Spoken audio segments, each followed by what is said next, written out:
Sergio Gor, उनका designation हुआ है into India as ambassador and special envoy for South and Central Asia. ये जो गोर है, he has been handpicked by uncle to cascade whatever it is that he can. This is not about diplomacy. This is about lighting a match. This is a very large number of religiously radicalized kids. सब कुछ जलाने के लिए तैयार है। Idea है कि जो गवर्नमेंट यूएस का बात नहीं सुनता है उसको डिस्टेबलाइज करो। This is, by the way, this is offensive realism. In 2026, 2027, you can expect more such spontaneous, so-called spontaneous youth uprising.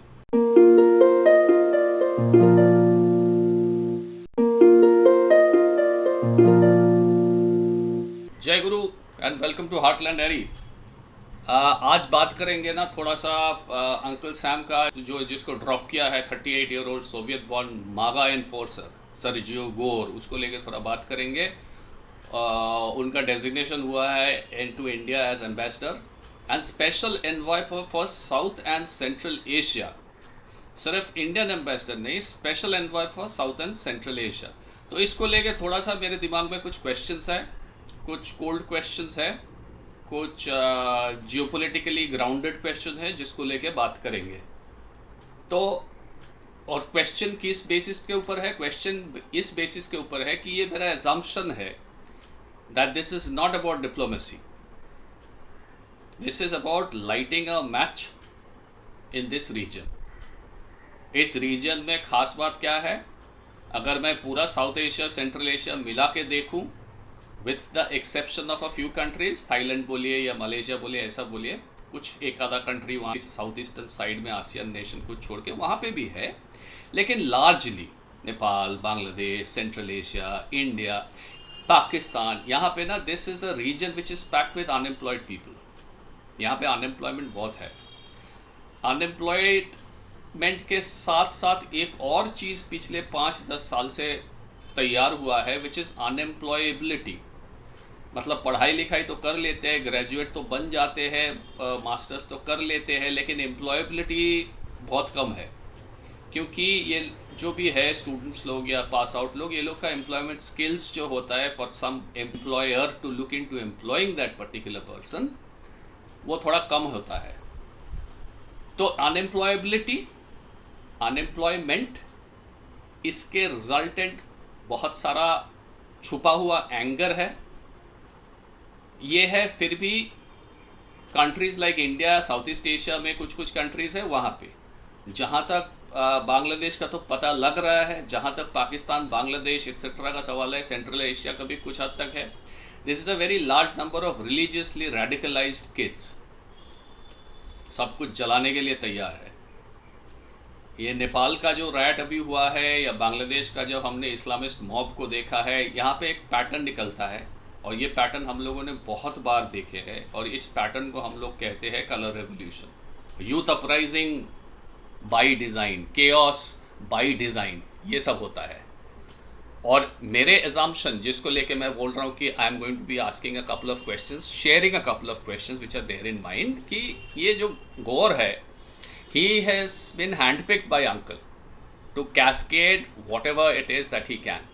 ये प्रोग्रेस का चक्कर नहीं है, ये पावर का गेम है, ये पावर का चक्कर है।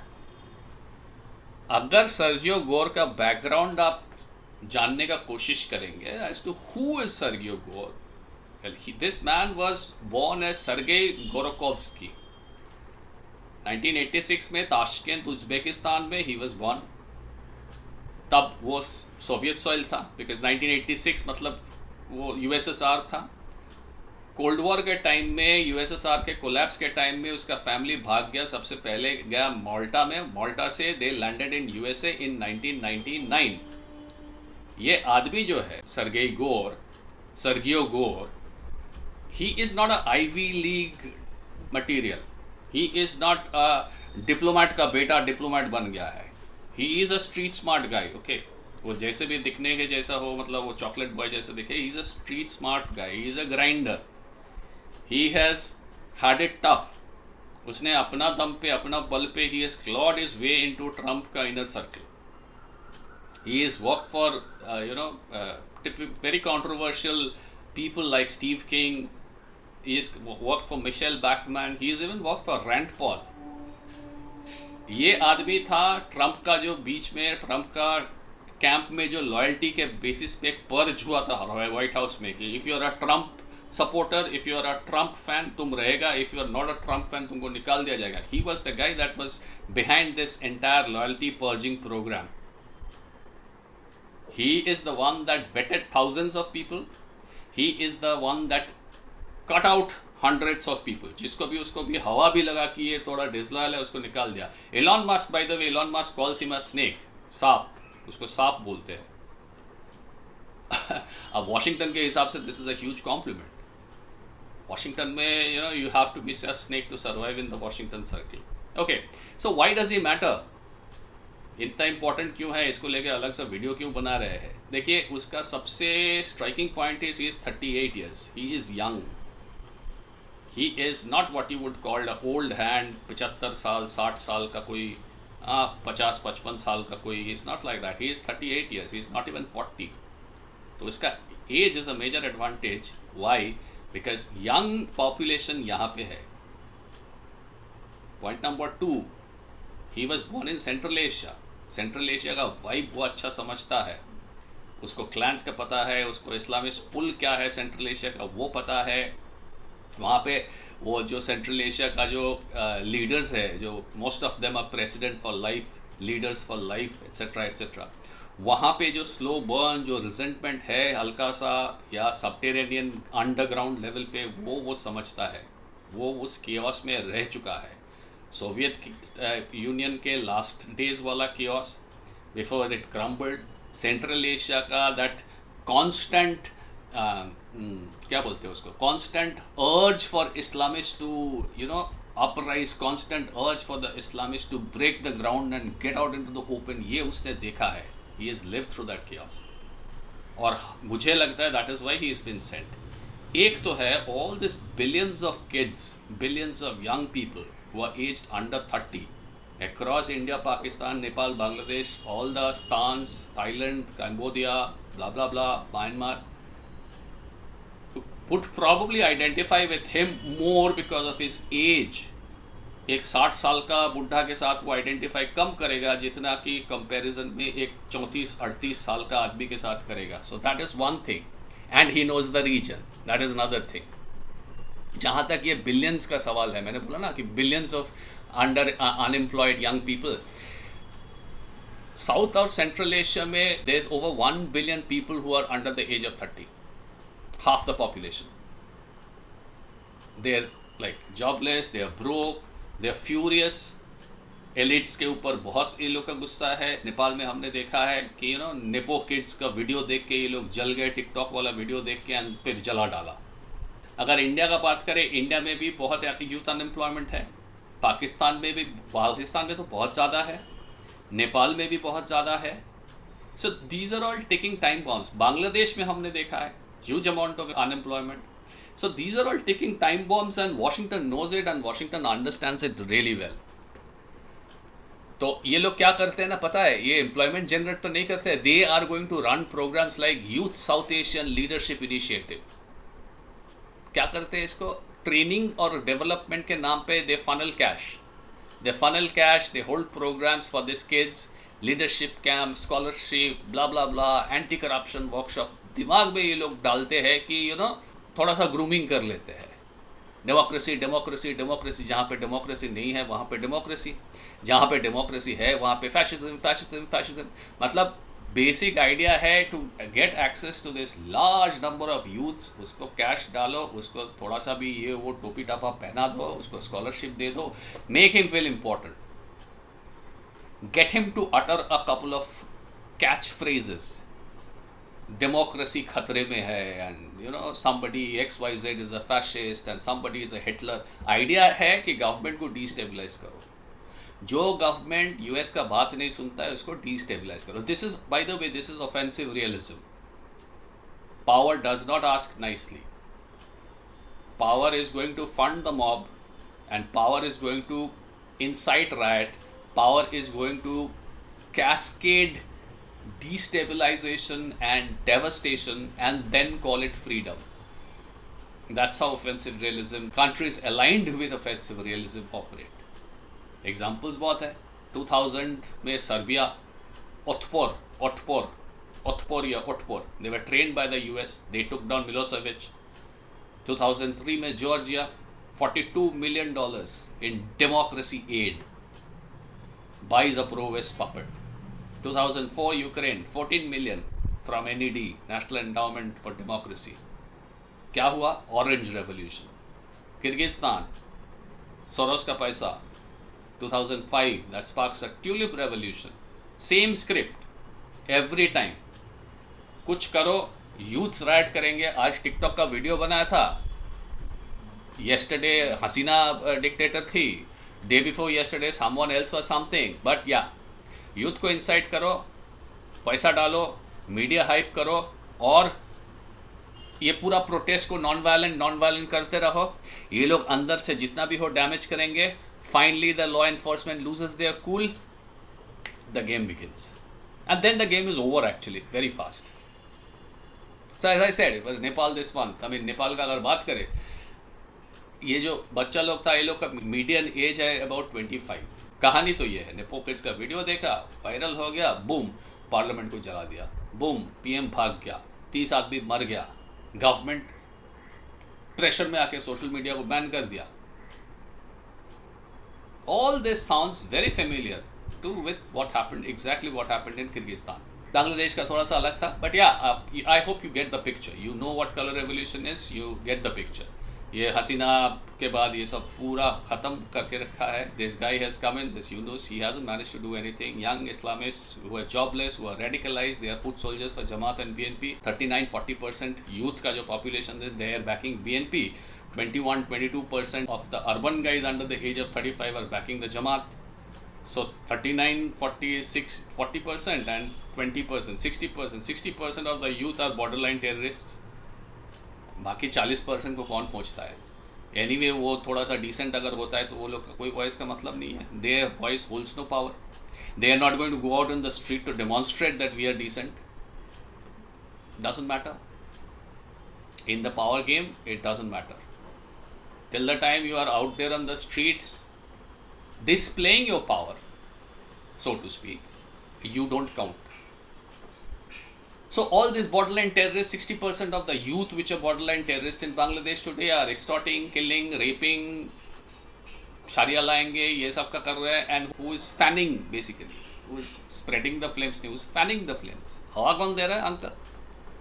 यूक्रेन को बैंक रोल किया,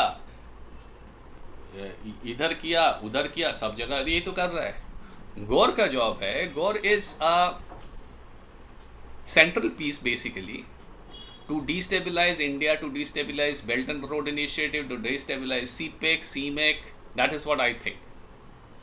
ताशकंद का रूट है, सेंट्रल एशिया का अंडरवेली पता है, पॉवर्टी पता है, अनएम्प्लॉयमेंट पता है, इस्लामिस्ट हार्म का पता है. He is not here to negotiate trade deals, make no mistake. He is here to recruit, he is here to create cadres, he is here to create loyalists, he is here to see that a substantial chunk of that youth echoes Washington's line. Chinese youth, Indian youth, Russian youth, Central Asian youth, जहाँ पे मिले. और white house का उसका जो purge skill है, you know, selecting Trump loyalists and discarding the guys who are not loyal to Trump, उसमें क्या हो गया है? He has had a fair amount of experience in recruiting the right allies. So उसको he would have a very good sense of people. He would be a great mind reader. So he would exactly know कि किसके ऊपर मुझे पैसा डालना है to foment trouble in, let's say, a Uzbekistan or a Thailand or a wherever. So this looks like that this is the big game. Nepal में हमने करा कुछ, तो अभी ऐसा हो गया कि हर एक जगह पे, because this region has got 3 regional big regional powers who are sitting very tight geographically, Russia, India and China. ये सब रीजन के अंदर में जितना भी मोजाइक वाला डॉटेड छोटा मोटा कंट्रीज़ है, उसको एक में हिट करेंगे तो कम से कम 2 कंट्रीज़ को, 2 रीजनल पावर को तो अफेक्ट करेगा ही. सो 1 stone One stone, two birds. Everywhere you look. You took a look at Nepal. You hit Nepal, it creates problems for China and India. You hit Bangladesh, it creates problem for China and India. You hit Central Asia, creates problem for China and Russia. Hit Myanmar, creates problem for China and India. Get the Pakistani to choke the CPEC, creates problem for China and India. So each one of these spots are two birds with one stone. Wala case. So to me it looks like that, this is a kind of a soft encirclement. This is Washington pushing the rimland. अगर आपने contours of the greater game पढ़ा है या पढ़ना शुरू किया है तो आपको पता चलेगा फर्स्ट चैप्टर के एंड में I have said that it is fashionable for us to criticize the US and make fun and do हा ही with whatever they are doing or not doing. मजाक करते हैं, फेसबुक पोस्ट करते हैं, Twitter में गाली देते हैं, सब कुछ ठीक है. लेकिन अगर आपने ड्रीमलैंड का मतलब ड्रीमलैंड में फ्लैश पॉइंट का अगर आपने स्टडी किया है पिछले 50, 60, 100 साल से, आज का फ्लैश पॉइंट्स अगर आप देखेंगे, सेकेंड वर्ल्ड वॉर बोलिए, सब कुछ जितना भी ज़्यादा प्रॉब्लम हुआ था लास्ट सेंचुरी में, everything was spot on the rimland. जो कि निकोलस पाइकमैन का रिमलैंड है, वो रिमलैंड के ऊपर था. मिडल ईस्ट का प्रॉब्लम बोलिए, वेस्टर्न यूरोप का प्रॉब्लम बोलिए, सब रिमलैंड के ऊपर था. अभी का जो फ्लैश पॉइंट्स है रिमलैंड के अंदर आ गया है. So it has moved further closer to Russia, into Ukraine. It has moved further closer to China, into Central Asia. It is moved inside China and India, in between these pockets like Bangladesh and Nepal.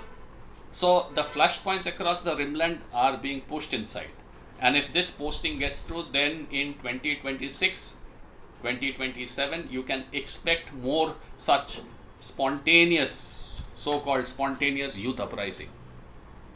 ये democracy export नहीं करते हैं, ये disorder export करते हैं. Disorder करो, chaos बनाओ, किसी को भी एक को बैठा दो जो मेरा बात सुने.